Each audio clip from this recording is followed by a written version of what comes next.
Hi guys, I'm Advocate Anmol Malhotra. Once again I came up with a new topic जो आजकल बहुत trendy है और जिसका बेसिकली जो टॉपिक का हमारा नेम है वो है कैरी बैग्स का। क्योंकि मैं काफ़ी ऐसे लोग देख रहा हूँ जो काफ़ी एडवोकेट्स भी हैं, लॉयर्स भी हैं या पर्सनल ब्लॉग्स हैं जिनके वो काफ़ी कैरी बैग की इन्फॉर्मेशन वगैरह डाल रहे हैं इस चीज़ को लेके रिगार्डिंग दैट कैरी बैग। अगर नॉर्मल कैरी बैग भी कोई स्टोर या आउटलेट सेल करता है then they are saying that they are chargeable, but उसके पीछे फैक्ट क्या है, उसके पीछे NCDRC का ऑर्डर क्या है जो 2020 के अंदर आया था वो उसको डिस्क्लोज़ करना भूल जाते हैं बार बार। और वो बार बार जो इन्फॉर्मेशन प्रोवाइड कर रहे हैं लोगों को वो भी आधी अधूरी इन्फॉर्मेशन प्रोवाइड कर रहे हैं, जो उसकी फुल इन्फॉर्मेशन कैरी बैग से रिलेटेड है वो नॉर्मल ये है कि वो नॉर्मल कैरी बैग को भी चार्जेबल नहीं कर सकते। उसका एक्सेप्शन क्या है कि जब तक हम एक पर्टिकुलर आउटलेट में एंट्री लेते हैं उस पर्टिकुलर आउटलेट के एंट्री से पहले हमारे को ये चीज़ पता होनी चाहिए कि उस पर्टिकुलर आउटलेट में कैरी बैग चार्जेबल है या नहीं है। अगर है तो कौन सा कैरी बैग है, या तो क्लॉथ का कैरी बैग है या तो फिर वो पेपर बैग है या फिर कोई एडवर्टीजमेंट कर रखा है उसमें अपना पर्सनल लोगो लगा के इस तरीके से उन्हें डिस्क्लोज करना उनके लिए मैंडेटरी है। NCDRC का ऑर्डर में जो रेफ़र कर रहा हूँ NCDRC order 2020 in which there are 13 revision petitions filed by the big Bazaar that has been rejected by the national commission for consumer. उसके अंदर स्पेसिफिकली पैरा नंबर 10 अगर आप रीड आउट करेंगे या पैरा नंबर 13 रीड आउट करेंगे, para number 14 और para number 15, उसमें specifically mention किया गया है कि ये हमारा अनफेटर्ड राइट है, जिसे राइट टू इन्फॉर्मेशन जिसे हम बोलते हैं, ये हमारे कंज्यूमर प्रोटेक्शन एक्ट में भी गिवन है, वन ऑफ द राइट्स। सो उसके अंदर NCDRC के ऑर्डर में इन पैराग्राफ में जो मैंने कोट किए हैं अभी पैरा नंबर 10, 13, 14 एंड 15, इसमें स्पेसिफिकली मेंशन है कि अगर आप किसी पर्टिकुलर आउटलेट को चूज़ करते हैं तो उस पर्टिकुलर आउटलेट को चूज़ करने का राइट आपके पास है, और अगर वो अपने आउटलेट के बाहर या अपने आउटलेट के किसी भी काउंटर पार्ट में अंदर अगर वो ये डिस्क्लोज़ नहीं करते हैं कि कौन सा कैरी बैग है, कौन सा कैरी बैग को प्रोवाइड कर रहे हैं, अगर कर रहे हैं तो क्या वो कैरी बैग चार्जेबल है या नहीं है। चार्जेबल है तो उस पर्टिकुलर कैरी बैग का अमाउंट क्या होगा, उसकी स्पेसिफिकेशंस क्या है, जैसे कि मैंने दोबारा बता रहा हूँ कि क्लॉथ का कैरी बैग है या उनका लोगो है उस पर, या नॉर्मल पेपर कैरी बैग है, क्या है वो चीज़ उनको डिस्क्लोज़ करनी मैंडेटरी है। अगर वो ये चीज़ डिस्क्लोज़ नहीं करते कहीं पे भी उनके काउंटर पार्ट्स पे या कहीं पे भी उनके किसी भी आउटलेट के किसी भी काउंटर पार्ट्स पे अगर ये चीज़ डिस्क्लोज़ नहीं है, सिर्फ नॉर्मल जब हम पेमेंट गेटवे पे जाते हैं या हम कैश काउंटर पे जाते हैं या बिलिंग काउंटर पे, उस पर्टिकुलर कैश काउंटर पे या बिलिंग काउंटर पे जाके अगर हमारे को ये इन्फॉर्मेशन प्रोवाइड करी जाती है तो इस तरीके की अगर इन्फॉर्मेशन हमारे को पेमेंट गेटवे पे पता चलती है, मैं जो वर्ड्स यूज़ कर रहा हूँ उसको काइंडली ध्यान रखिएगा, पेमेंट गेटवे, बिलिंग काउंटर या कैश काउंटर, अगर ये चीज़ हमारे को उस पर्टिकुलर टाइम पे बताई जाती है that amounts to unfair trade practices conducted by that particular outlet और दैट पर्टिकुलर शॉप। और ये मैं नहीं कह रहा, ये NCDRC का ऑर्डर बोल रहा है, तो आप काइंडली NCDRC के ऑर्डर को इसमें रीड करना। NCDRC ऑर्डर कौन सा, 2020 का, जिसके अंदर बिग बाज़ार की 13 रिवीजन पिटीशंस को रिजेक्ट करा गया था और उसमें स्पेसिफिकली इसी चीज़ पे स्ट्रेस आउट किया गया था जो कि मैं आपको वीडियो में बता रहा हूँ और जो मैं पहले भी इस वीडियो में बता चुका हूँ। यही पॉइंट है कि कैरी बैग चार्जेबल होगा, कैरी बैग चार्जेबल है, वो ले सकते हैं कैरी बैग के चार्जेस, लेकिन कौन से कैरी बैग के चार्जेस वो ले सकते हैं। पहली बात तो अगर पेपर का कैरी बैग देते हैं या क्लॉथ का कैरी बैग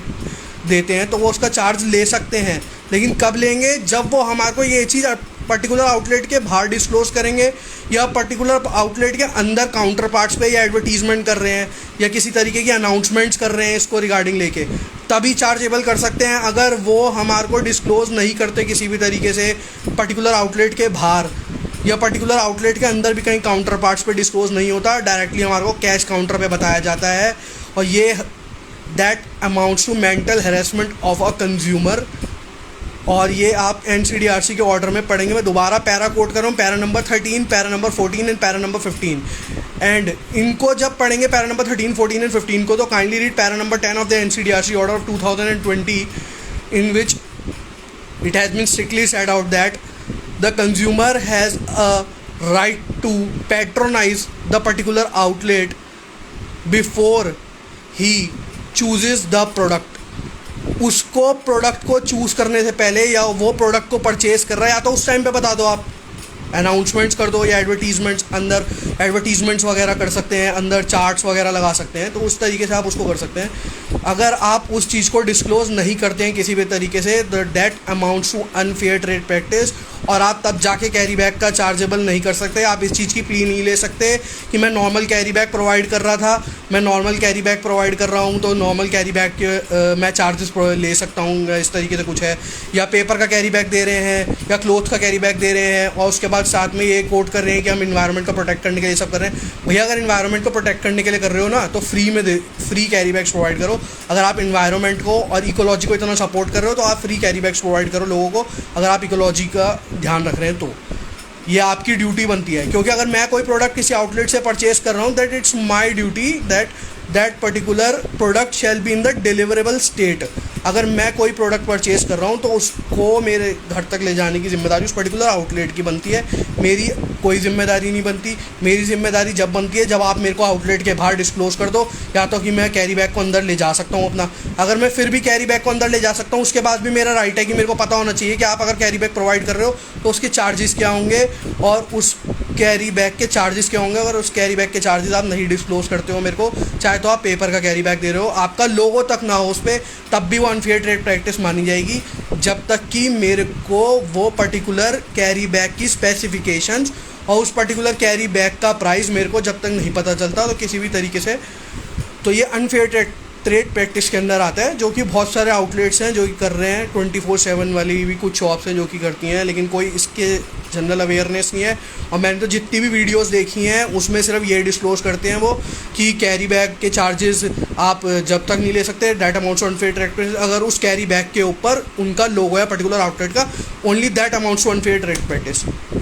लेकिन जब आप NCDRC का ऑर्डर पढ़ेंगे तो आप क्लियरली NCDRC के ऑर्डर में ये लिखा हुआ है, मैं अपने आप से नहीं कह रहा, मैं दोबारा कह रहा हूँ, NCDRC के ऑर्डर को रेफ़र करो। NCDRC के ऑर्डर में para number 10, para number 13, 14 and 15 उसके अंदर पढ़ो। उसके अंदर साफ तौर पे लिखा हुआ है कि अगर आप किसी पर्टिकुलर आउटलेट के अंदर एंट्री ले रहे हो और अगर वहाँ पे पर्टिकुलर आउटलेट में कैरी बैग चार्जेबल है या नहीं है, वो उनकी ड्यूटी है, या तो वो काउंटर के बाहर डिस्क्लोज़ कर दें,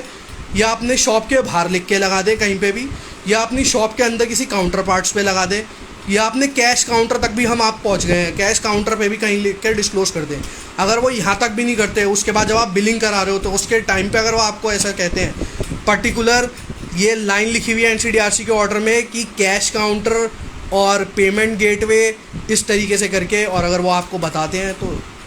नॉर्मल सी बात है कि हम प्रोडक्ट चूज़ कर चुके हैं,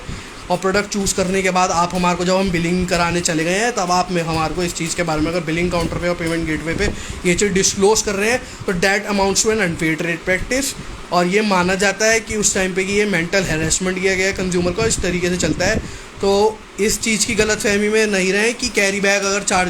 बैग के बारे में अगर वो ये नहीं डिस्क्लोज़ करते तो आप इस चीज़ के सूट को आप इनिशिएट नहीं कर सकते आगे, और ऐसा कुछ नहीं है। तो आप NCDRC के ऑर्डर को रेफ़र करिए। किसी की वीडियो, मेरी भी वीडियो देखनी है नहीं देखनी वो आपके ऊपर डिपेंड करता है, आगे शेयर करना है नहीं करना वो आपके ऊपर डिपेंड करता है, मैं उसके लिए फोर्स नहीं कर सकता। पर मैं एक चीज़ ये डिस्क्लोज़ जो मैं स्पेसिफिकली इस लाइव इसीलिए आया था क्योंकि मैं बहुत टाइम से ये चीज़ देख रहा था, नोट कर रहा था, तो कोई भी इस चीज़ को डिस्क्लोज़ नहीं कर रहा है प्रॉपर्ली। तो आप NCDRC के ऑर्डर को रेफ़र करिए कोई भी चीज़ रेफ़र करने से पहले, या आप किसी भी कंज्यूमर फोरम की जजमेंट्स को जो भी लेटेस्ट आई हैं उनको रेफ़र करिए, उसमें ये पॉइंट आपको ज़रूर मिलेगा, क्योंकि ये NCDRC ने मैंडेटरी कर दिया है कि आपको डिस्क्लोज़ करना ही पड़ेगा, या तो आउटलेट के बाहर डिस्क्लोज़ करो या आउटलेट के अंदर डिस्क्लोज़ करो। और ये स्पेसिफिकली लाइन लिखी हुई है कि आउटलेट के बाहर डिस्क्लोज़ करना ज़रूरी है। क्यों? क्योंकि उस पर्टिकुलर आउटलेट से ख़रीदना है या नहीं ख़रीदना वो मेरे को ऊपर डिपेंड करता है, और अगर मैं अंदर मेरे ऊपर डिपेंड करता है, और अगर मेरे ऊपर डिपेंड करता है तो मेरे ऊपर डिपेंड कैसे करेगा जब तक मेरे को पता नहीं होगा कि वो पर्टिकुलर आउटलेट के अंदर कैरी बैग चार्जेबल है या नहीं है। कैसे पता चलेगा? जब तक आप बाहर डिस्क्लोज़ नहीं करोगे या तो लिख के, तब तक पता नहीं चलेगा। या अंदर आप नहीं लिख के लगाते कि आप 7 रुपये का, 10 रुपये का, 12, 16, 17, 18, 20 कितने रुपये इसके कैरी बैग चार्ज कर रहे हैं, और वो कैरी बैग पेपर बैग है किस तरीके का कैरी बैग है, पॉली बैग है या फिर किस तरीके का क्लोथ का कैरी बैग है, तो आपको ये चीज़ डिस्क्लोज करनी मैंडेटरी है। आप इस चीज़ की गलतफहमी में मत रहिएगा कि वहाँ पे वो किसी भी तरीके का कैरी बैग प्रोवाइड करें और आप उसके अगेंस्ट में आवाज़ नहीं उठा सकते, ऐसा कुछ नहीं है। आप उसको जाके कंज्यूमर फोरम में अपने केस को एडमिट करा सकते हैं, ऐसा कुछ नहीं कहीं पे भी लिखा है कि आप नहीं कर सकते। तो आप इसको जाइए और कोई भी चीज़ करने से पहले या कोई भी वीडियो देखने से पहले ना मैं ये रिक्वेस्ट करूँगा कि कोई भी वीडियो अगर आप देखते हैं किसी भी टॉपिक से रिलेटेड, तो पहले उसके अगेंस्ट में जजमेंट खुद ढूंढा करिए और फिर उसके बाद कुछ जजमेंट में से लूप होल्स निकालिए खाली, क्योंकि एक भी कंटेक्स्ट में अगर मैं किसी भी टॉपिक से रिलेटेड बात करता हूँ तो लॉ बहुत वास्ट है वैसे भी, और एक नैरो कंसेप्ट नहीं होता लॉ के अंदर, तो आप भी कुछ ना कुछ नया उसमें से निकाल के ला सकते हैं। तो यही मैं छोटी सी बात बस क्लियर करने के लिए आया था। तो थैंक यू। अगर मेरी वीडियो आपको अच्छी लगी हो तो ज़रूर से शेयर करना और लाइक करना,